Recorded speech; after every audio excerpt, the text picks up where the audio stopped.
Good morning, Tehmina Khan is here in TK Maths is Fun. In today's video, I'll explain to you a concept of binomial theorem, which is a syllabus, part of the syllabus of A-level mathematics, paper 1. The code is 9709. In this question, I will cover one aspect of the topic. I will make more videos to complete the topic, to explain the topic completely. So this concept I have explained with the help of a question I picked up from November 19, variant 11 question 1. If you like this video, at the end, press like and subscribe button and share it with your friends. On the top, you can see my blog address and my website address. Do visit it. You will find it very useful. There are many things which will help you in your learning process. So before we begin the question, I just want you to recall this concept, binomial. Binomial mean when there are two terms, right? And why do we need this binomial theorem? Because when we have a small power overall, 0, 1, 2, we have learned the formula still here. Because anything to the power 1 is same thing. Anything to the power 0 is 1. And for a plus b whole square, we have learned the algebraic identity formula. But what if power is increasing more than 7, 8, whatever? So we can't do it like this. It will be very tedious. So there is a formula developed, and this formula is given to you in the formula sheet. So you don't need to learn it by heart. It will be given there to you, right? Now, important thing about this formula is in the sheet, it is written like this. So you need to understand when it is written like this, it actually means NC0. Because in the calculator, when you press NC0, NC1, and we'll have some number, whatever the power is here. So you get the answer. So you need to understand that in the formula sheet, when it is written like this, it means NC0.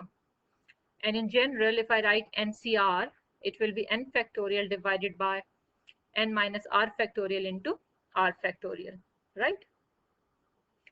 So let's see the question. Question is saying find the term independent of x. It means if we open this thing given to us here, we will get 7 terms because number of terms after expansion are always 1 more than the power, right?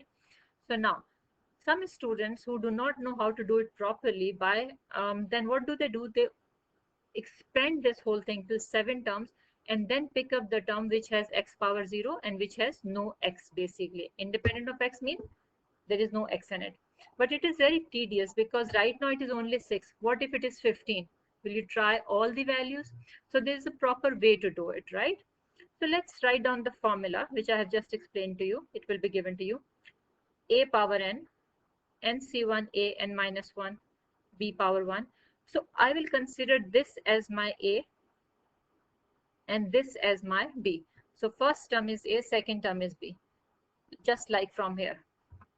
Now, if you notice, this is your term 1, this is your term 2, and this is your term 3. What is the connection between the number you have written here in C with the term? It is very important to do questions like this to understand this. Term 2 has NC1. N is the power on the binomial.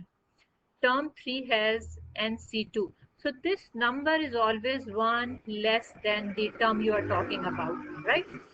So now, in general, if I want to pick up any term, I can say that term r plus 1 will be equals to NCR a n minus r b power r, right? Now I don't know which term, so that's why I have to find out the value of r and then I will know which term has independent of x. This is the technique behind it. I'm repeating it. Why did I write r plus 1? Because if you see, if number is 1 here, then term is 1 more than this number. So if I'm writing here r here, then this term will be r plus 1. Okay? So now, after that, I'm just picking up values from here. N is 6, A is 2x, B is 1 over 4x square. So I'm substituting here in place of B the value, in place of A, in place of N. So I'm writing all these values here, but I can't solve it in the calculator because calculator need to know number here which you will plug in here. So now how will you calculate this value of r? Now the second information we have in the question, that the term is independent of x. It means that term will have x power 0, right? Now if it is x power 0, so pick up all the terms from here, because you see it is 6cr, 2x and 1 over 4x square. So pick up only x from this term, because then we will equate the power. So x has power 6 minus r, I have picked it up, and from here 1 over x square power r, right? So only I am picking up x. These I'm leaving behind, because once I will know the value of r, then I will write this down again here. I'm repeating, to find out the value of r, we will pick up only the term which has x in it and the power on it, because I know that after manipulating them I will get x naught. That information I know from here. If question was saying, if question had asked find the term of x power 5, then I would have written here x power 5, and this would be same. So now what I will do, I will apply the concept of equating power when the base is same, exponential equations, right? So now I will take this x power 2 up here. So what it will become, first of all, you can multiply also x power 2r, and then you take it up. By the way, why I'm not writing 1 power r? Because no matter what power 1 has, it is always 1, right? So now, after that, applying law of indices, base is same, there is division, so this power will go up here and it will become minus 2r. Now base is same, so I will equate the powers, and it will help me to get the value of r. Now this value of r I will plug in here, and I will be able to solve and find out the term, because the whole target here to find out r. Acha, by the way, I will tell you here, some students misunderstand. Once they know r is 2, they write here 2 plus 1, 3, and they write term is 3. Now, term does not mean you have to tell the number of the term, but value at that term, right? So now, I will plug in r here,